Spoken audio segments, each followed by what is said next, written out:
Iki lho rek, tarune yo. Rumah minimalis, ukurane 3x9, hargae 300 jutaan. Kowe nang mriko me. Nah, langsung ae terus nang omahe yo. Nah, iki nang kene iki ono area karpote, lho ono tali air ngene cek apa cek polosan. Tanone air ready yo. Nah, cara ngono kena digawe nyimpen banyu yo. Nek ono pedame mati dadine nang tandone ready yo. Nah, iki bentuk fase depan omahe. Iki ono keramik iki ambek tali air ngene. Dadi ben gak polosan yo. Sing pasti ono topine sisan, padha mek wong sing konten ya topi. Nah, iki langsung lanjut mlebu mrene ya durunge mlebu.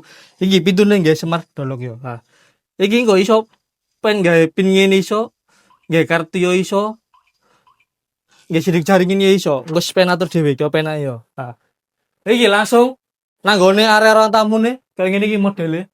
Sing pasti ndukure ya wis plafonan sisan yo. Nah, iku ready kena ge perangan esang hari yo. Nang kene iki ana jendela sisan sing iso